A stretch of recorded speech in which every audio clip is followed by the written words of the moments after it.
let's step on to the whole idea about new hospital performance. So listening to Andrew, our new hospitals, we have a major construction program ongoing in Ontario. The new hospitals should afford opportunities around sustainability that will be a lot more expensive to retrofit into existing hospitals.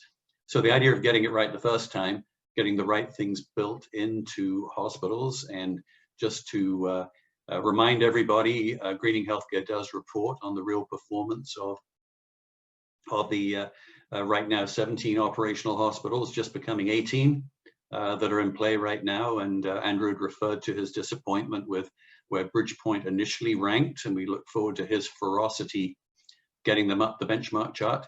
But remind people of that piece of work. So it's one of the ongoing themes where every year Greening Healthcare reports on this. And lessons learned coming out of that. And really happy to welcome Isabella here today to talk about the South Niagara Hospital as part of the Niagara Health System. So they already have, again, St. Catherine's site, which is one of those P3 hospitals that we're reporting on each year. So they have the benefit of drawing knowledge from the big data set and their own experience with the individual hospital. And in our view, have one of the most ambitious and broad-looking environmental plans of the hospitals we know of under development right now. And so over to you, Isabella. Let's make it happen. Are you going to run your own show? Yes, I am, if that's perfect. Okay. Perfect. I can relax. Love it. Okay, so you can see my screen? Yes. Perfect. I'm just used to using Teams usually, so it's a new world for me. As Ian said, I'm Isabella Carts. I'm with the South Niagara Project. I'm a project manager for planning and design, and I've been with Niagara Health for almost 5 years in May. Sustainability is kind of one of my passion points. So I've been diligently working on that piece with the rest of the redevelopment team. So a little bit about the project. So we are a P3 DBFM project that's going to be located in Niagara Falls, Ontario. So we are actually located just off of the QEW as you're going to Fort Erie, and we're at the intersection of Bigar and Montrose Road. We're approximately just slightly under a 50-acre greenfield site. So we're formerly a farm. The land was donated to us, so we took advantage of it. And it's actually well situated for us because it's close to a lot of the major cities that we serve. So currently we will be replacing 3 existing legacy sites. So one is in Niagara Falls, Fort Erie, Port Colborne, and then some programs will be moving out of the Welland site. So it's perfectly situated for everyone to have quick access to where the new site is located. So we'll be approximately 469 beds, and then we'll have ORs and ambulatory care services as well, along with an emergency department. So you can see here just our proposed little site plan that's still very much in the works. And then you just see a picture of where the land is. And for anyone who's been there, there's some beautiful views once you actually get up a little bit higher. So we're hoping that anyone who's on the higher floors of the building will have great access to just some wonderful sites. So as part of our just greater Niagara Health strategy is that we're really looking to build a healthier Niagara. And as part of that, we decided to take a closer look and develop a Niagara Health environmental plan specifically for the new site, but something that we could build on should any future construction be required for any of the other sites. So in 2019, we hired WSP to help us develop a pretty substantial environmental plan. And as part of that group, we also included our facilities management, our procurement team, some clinical users, but then we also reached out to our patient partners to really understand what the community's thoughts were on Niagara Health and our impact on the environment. So when we initially started the work on the environmental plan, we had 8 areas of focus, which we wanted to develop further and understand where we could take a look and really build on some initiatives and where we might have some constraints that we would either need to do a little bit more work or just abandon those ideas and initiatives as we went through. So just quickly, you can see where we started. We had looked at health and wellness, landscape and nature, transportation, materials and products, which would fall under not only our procurement piece, but also just the general design of the building. We looked at greenhouse gas emissions, energy efficiency, water efficiency, as well as waste reduction and recycling. So as we went through the different user groups, because we sat through a lot of working sessions, just really understanding what are some things that are out there that we should be considering as a hospital and what we could start bringing in. And a lot of the workshops focused on just really big picture pieces that WSP brought forward, and our team really reviewed and noted what we were interested in and what we could really do, and what we might not be able to do for various reasons, whether it would be cost or just general organizational appetite. So as we went through, a couple pieces became pretty evident in our work, was that 6 of the areas of focus were really feeding into 2 others. And you can see just the diagram below the 8 circles there. You see that health, wellness, both environmental, but also our people, really had been impacted by other pieces such as water, landscape, waste. But then the same was starting to happen for our greenhouse gas emissions and our view on both climate change and global warming. So we really reversed the approach, and rather than looking at each focus in a silo, we started to look at them holistically and how they each impacted each other. Because it was pretty evident that that was starting to happen. The other piece that was pretty interesting from a Niagara Health point of view is that our patient partners, who were, one, very eager to join the discussions, but they were also very vocal and really brought forward just some new thoughts and ideas to the table, where we thought that maybe as an organization, it was pieces that we shouldn't be looking at, or maybe that they may not be responded well by the community. It was actually quite different. They were pushing us even more so to think outside the box and be forward thinking, which was surprising, but wonderful to hear that the community isn't just focused, on the building, but on the impact that it has, and not only on the environment, but on the community. So that was a pleasant surprise, and we actually had some wonderful working sessions. So what came out of all of the working sessions in the report, and I'll just say that the report is probably close to 400 or so pages. It's quite extensive and very detailed, but just wanted to share some of the highlights with you as to some of the initiatives that we decided to look at and pursue. We have for health and wellness, just in general, we're looking at becoming WELL building certified. So I'll touch on that in a little bit for those of you who are not familiar with it.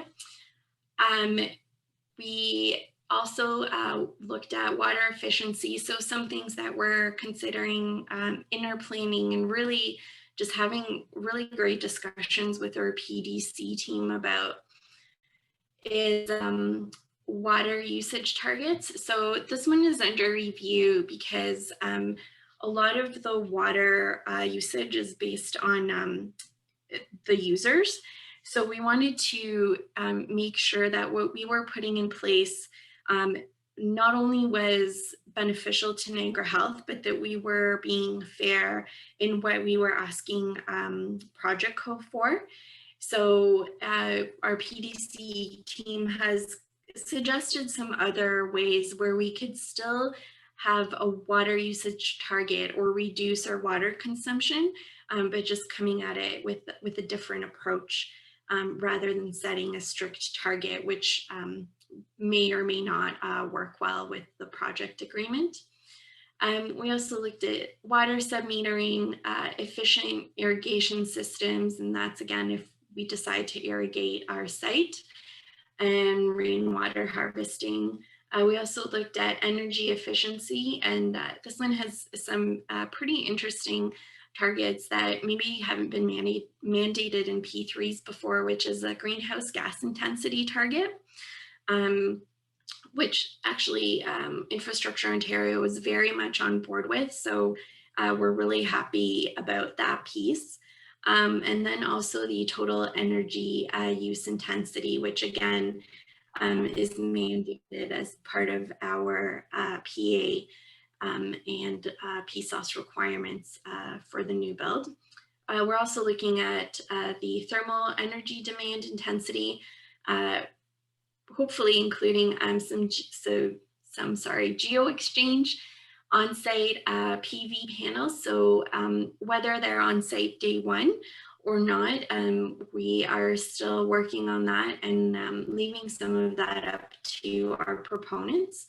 But we want to ensure that regardless, we are PV ready, so that in the future, should we choose to add them, whether they be on the roof or over our parking lot, that we're ready to go and we don't have to do extensive work.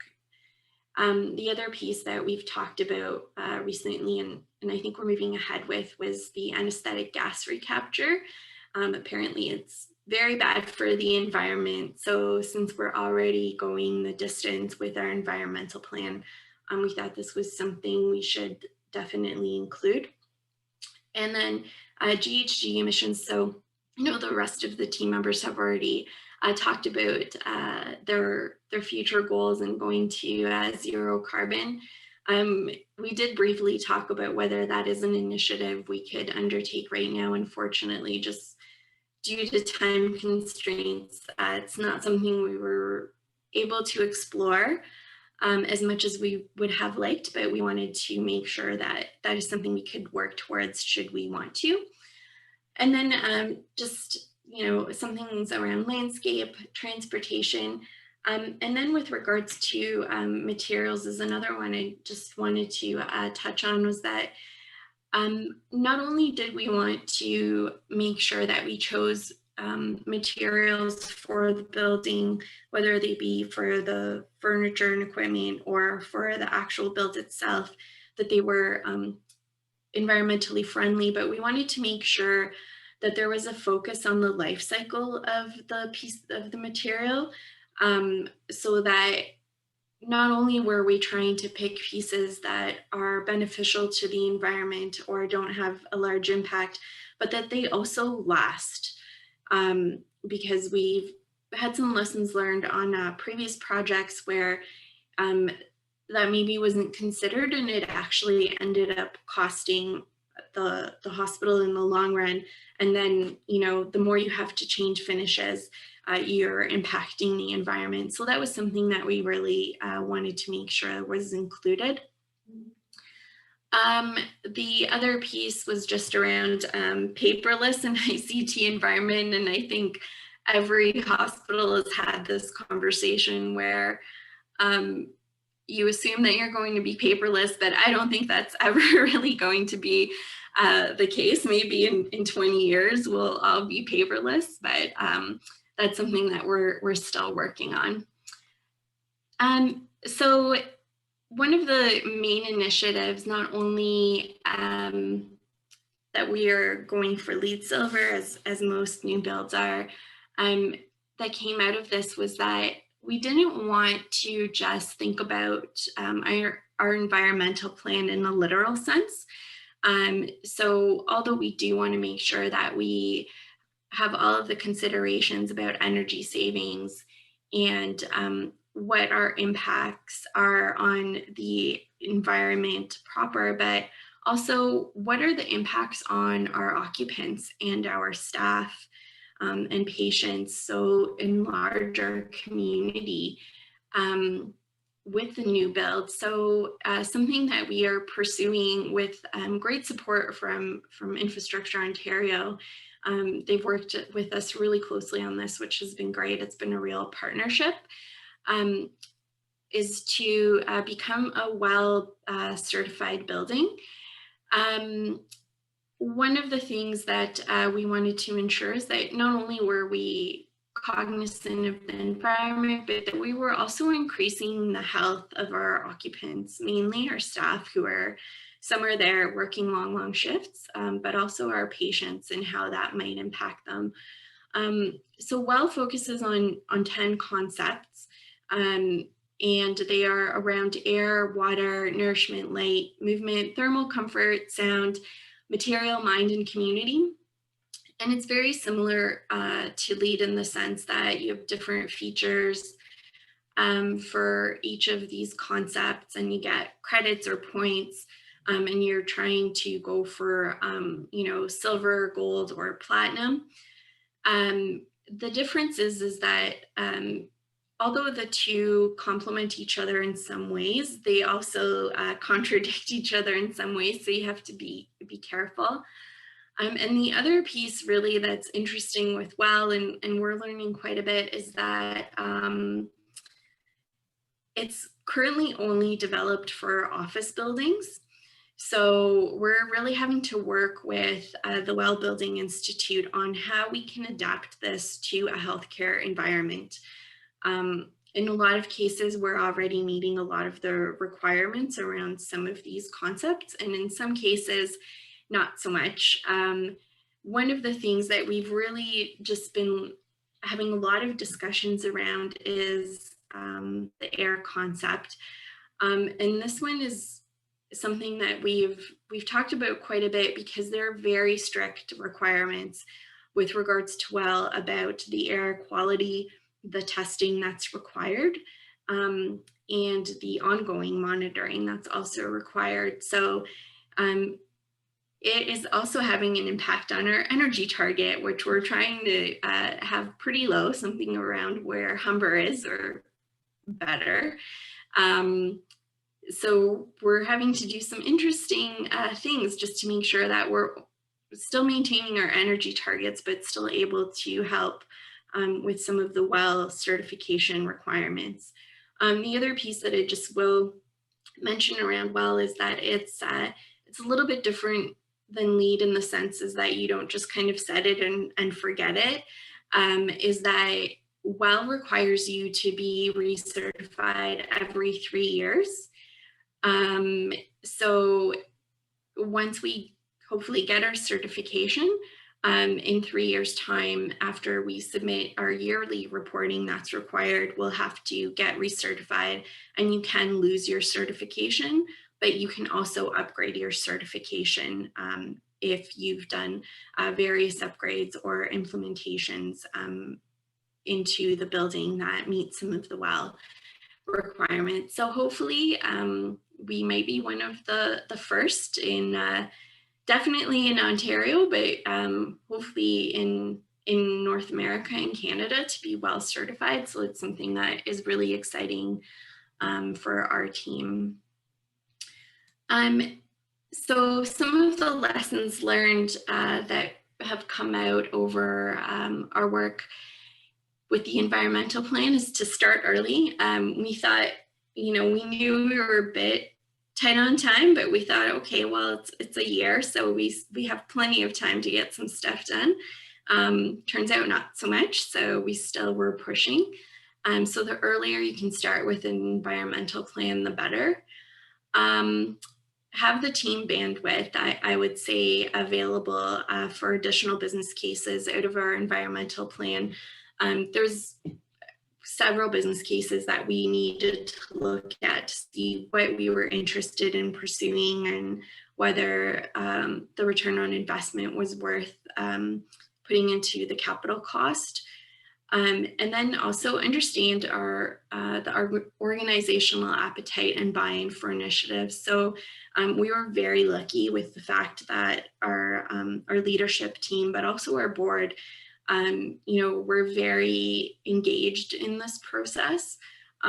They really supported the team and all of the environmental initiatives that we were looking at. And in some cases, the board wanted to really support our food garden idea, which unfortunately we're not able to do due to public health concerns. But, again, very surprising that they were trying to push us even further than we thought they would be willing to.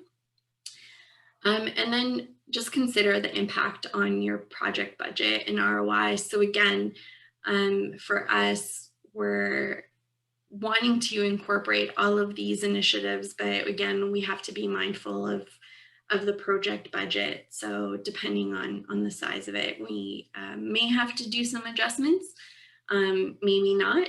So we'll see, stay tuned. The other piece that I think for us has been really great is that we've worked really closely with Infrastructure Ontario, specifically around our well building initiative. It's been really helpful, and they've really coordinated with us to make sure that the documentation that we're putting together, both PSAS, the project agreement, and the FMOS, are incorporating what we need, and we're making the appropriate adjustments. And I would say that that also goes for a lot of our environmental pieces as well. They're really being accommodating, which has been fantastic. Something that we're learning right now is that we have to be ready to prioritize and understand what our non-negotiables are. So some things that we were hoping we could do maybe won't be able to happen, but there are some pieces that we're talking about, like our LEED certification, our energy targets, well building. Those are our non-negotiables. Like we're trying to find ways to make sure that those happen. The other piece that, especially if you're considering looking at well, but I think just the environmental impacts in general, is to understand the operational and life cycle costs, and any work that should, be clearly identified that goes beyond just the project, that the teams may have to do in the future. So this is something that we've talked about extensively, because sometimes those are not considered. But I think our team's been very lucky that we're going into a lot of these initiatives with our eyes wide open. And I guess one of the last things is that we really need champions and leads both on the project side, but also in the organization, who are willing to take up the cause.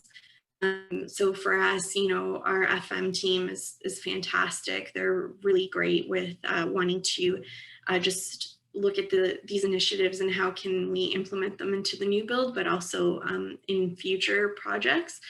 And then also our procurement team is amazing, and they're already starting to think about working with some of our vendors and how that can impact our future work, especially if we're going to try and move towards a zero carbon environment in the future.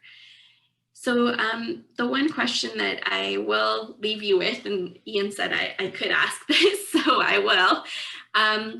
is something that we're trying to find out is if any hospitals have currently or recently done any fundamental air quality testing. So some things that we're looking for is particulate matter, and I've listed the two here, the PM 2.5 and 10, organic gases, inorganic gases, and radon. So we're really looking for anyone who's willing to share the information with us, because we're trying to look for a benchmark as to whether a hospital could actually meet well already with regards to their air quality testing or not. So if anyone is willing to share that information, please do. I will look for your email. So thank you. Isabella, that's great. And let me ask everybody, if you have an answer for Isabella on this, please type it into the Q&A box, and then we're kind of moving everybody's agenda forward at the same time, which is really helpful. Let me go back to the main slide deck. And there we are.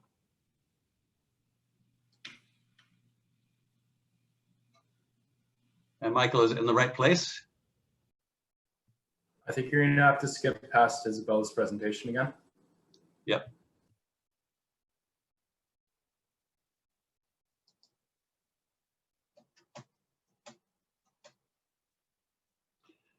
Right, let's go back.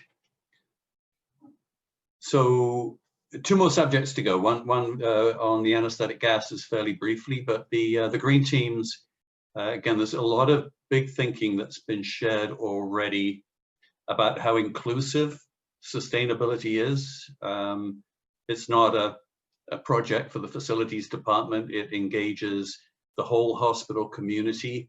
And we sent out a survey a couple of months ago around hospital green teams to start to come to grips with best practice around how do you engage a group of volunteers to take time above and beyond their work to help direct the whole community moving, the whole hospital community moving forward in the different ways that they can implement action and communicate results across the organization. We got is actually one of the most responded to surveys that we had. It was about half and half divided between hospitals that were interested but didn't have a team and those that did. Those that did had varying approaches and I think invariably was struggling with keeping the thing moving during the pandemic, but looking forward to get back to it. West Park, again, has had a long history of whole community engagement and executive leadership around sustainability. And we asked Kendra if she would be kind enough to share with everybody West Park's approach to community engagement through green teams.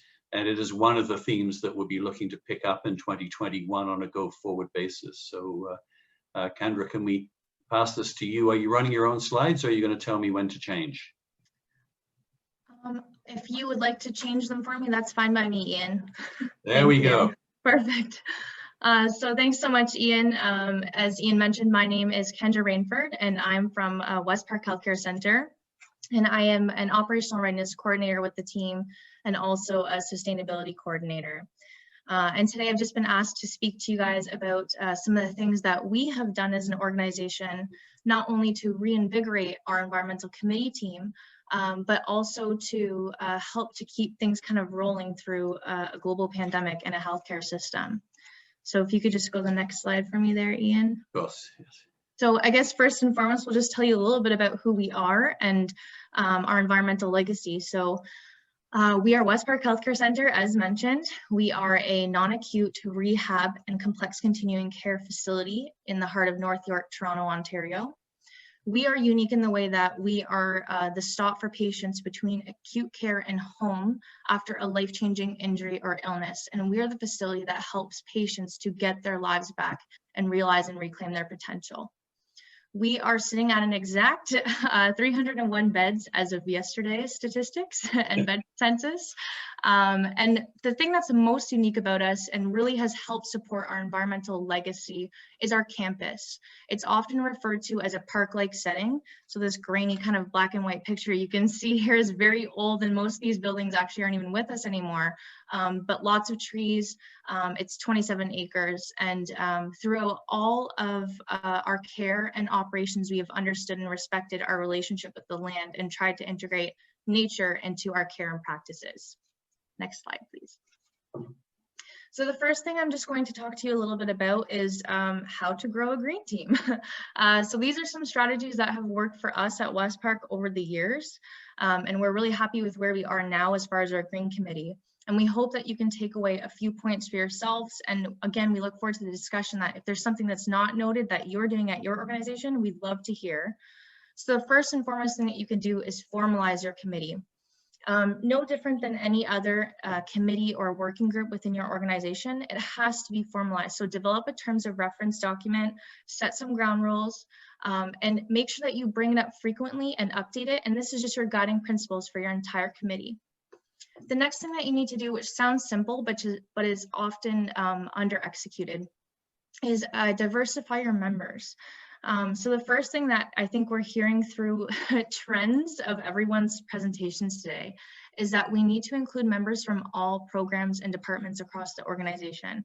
And so frequently, greening and sustainable initiatives are kind of pushed towards support services, your energy efficiency, your waste diversion, things like that. But it truly takes a collective community from your entire healthcare organization to really make these projects successful. So make sure you have people from your clinical programs, from your non-clinical programs, from administration, and from leadership to really help out with all these initiatives. Include patients and family. They might not be staff, but they are just as much involved in operations and seeing operations every day and even living operations. And they have so much that they can offer to you through your programming and for potential projects.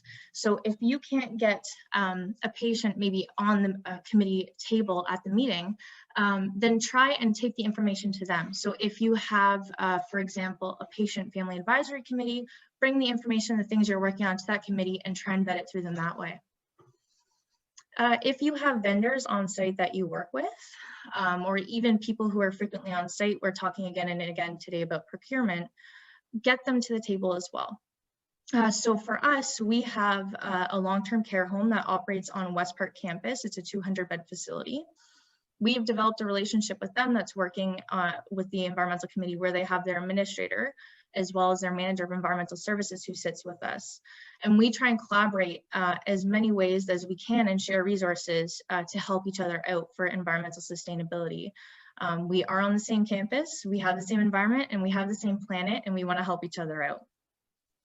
This next one, recruit the naysayers, seems funny, but the naysayers, they have a lot of input for you, and it might not always be necessarily packaged in the most polished of ways.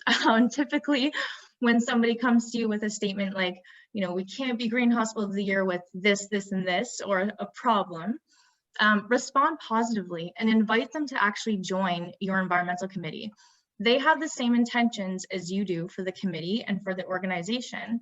And you'll find oftentimes, even after their issue or concern has been resolved, they'll stay with you because the intentions are there, and that's all that matters. And then leverage your partnerships with existing committees. So for us, how this looked is we have an emergency response committee, and we have worked with them to actually create some climate resiliency work. So we have the experts in emergency response and a passionate green committee, and we've come together to work on some climate resiliency projects together. The power in numbers that's already there is just supporting each other. So after you have your members and you formalize your committee, it's important to develop a working plan. And this might be the operational readiness side of me speaking, but you need some sort of framework to ensure that you're keeping on track. And while this might seem like it's a lot of upfront work that you might not have time for, I can promise you that you will thank me when it comes time for the reporting time of the year. When you have so much information, you can just easily export and upload to any reporting obligations that you might have. So the first thing that you want to do for your work plan is develop a framework. that you can constantly report back to. So for us, we have aligned ours with the Canadian Coalition for Green Healthcare Green Hospital Scorecard. I'm sure many people on the line are familiar with it. There are categories that we try and develop goals for, whether it be waste, water, leadership. We are constantly seeing how we did last year when we reported and how can we do better. Clearly define your working objectives for the year so that everybody knows what they're working towards. Get that senior leadership endorsement and buy-in so that you are sure that everything that's on your working plan aligns with that of the organization. And then work to refine that working plan with your environmental committee. And then finally, you can divide and conquer. So Ian, if I could have the next slide. So after you have your working plan and you have your members, you want to keep them, of course. So you need to develop some strategies for how to keep your members engaged. These are some things that have really worked for us at West Park.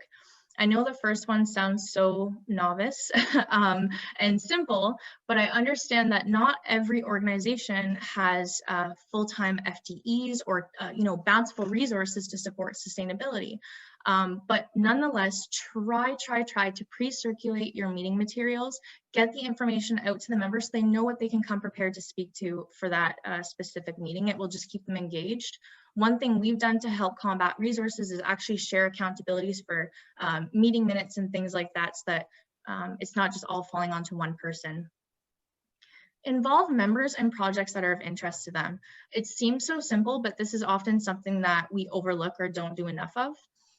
For us, for example, we have, had a goal to create social media platforms. And for me, I'm not good at any of that kind of stuff, so it wouldn't make sense for me to do it. We do, however, have somebody on our committee who was a social butterfly and knew how to do all the tweets and all of those types of things that I'm terrible at. And so we pass everything over to her. And now anytime that we have an event or an article or an email blast, she's doing her thing and moving everything over to Twitter, Instagram, all that stuff. We also have a brilliant biomedical engineering technologist who she took interest in developing a web-based platform. She's done just that. She developed a page where we all post. It's a blog, actually, the Greener Side blog. You guys can check it out. It's external, where we all post, greening information and things that we're doing. The biggest thing too, let your members, when they take these projects, work on them and own them, and then come back and report on them so you have the full ownership, and it just creates a really engaged and meaningful committee meeting. So it's wonderful. The next thing, and virtual members seems like it's 2020 in a nutshell, but we were doing this prior to COVID.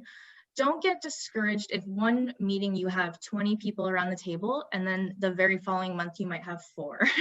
As we know from this year, healthcare and priorities and everything is constantly shifting. And so people can't always make it out, but the intentions are there. So what we've done specifically for our clinical members, which it sounds like a lot of other organizations are struggling to get their feedback as well, is even if they can't make it or can't get the coverage to attend the meeting, add them to your distribution list. It's so simple. And then they're seeing all the things that you're working on and what you're doing. And then, they have the opportunity to provide virtual feedback to you via email or before or after a meeting, and you can incorporate their feedback and they can still be heard. And then in doing this, we naturally just kind of lead into the next point, which is environmental champions. So because they're seeing this information, they're helping you to work on it.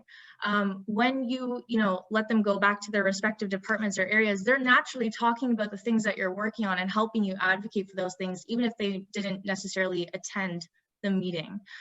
So you just naturally create some environmental champions that way. So don't get caught up in the formalities of the committee. And let that distribution list grow. That would be my point of advice there.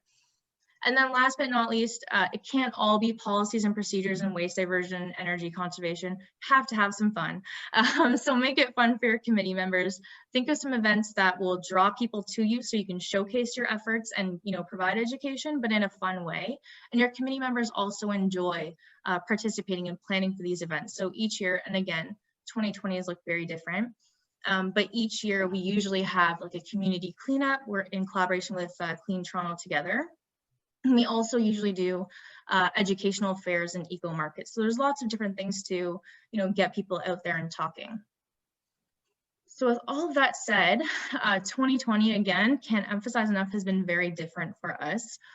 I think I can speak for all healthcare organizations when I say resources are stretched, they are strained, and we are tired, but we are not defeated. And we definitely don't want to see the work that we have done fall to the wayside or falter in any case. And so we have had to be flexible and adaptive, and try and keep this work going behind the scenes, so that when things go back to kind of more of a constant state of normal, we can pick up where we left off, which is another trend from today. So when we had a little bit of a lull, we were holding, just like any other committee or platform, virtual committee meetings. This is something that if you feel you have the resources to do now or soon, I would strongly recommend it. Increase your virtual presence. You can do this now, even during the height of a wave. Work with PR so that you're not over inundating people with information that will be missed or ignored, anyways. But you can do things like blogs. We have e-posters, so like just a 2-liner witty poster that might be a just-in-time education for kind of a hotspot or trend in the organization. Doesn't cost you any money to put that together on PowerPoint and email it to all staff. And articles, and just being present online overall. Another thing that we did was we asked staff to monitor the facility for environmental concerns or hotspots through the COVID-19 pandemic. We did get a couple bites and things that people said, we could do better here, or we're generating a lot of waste here.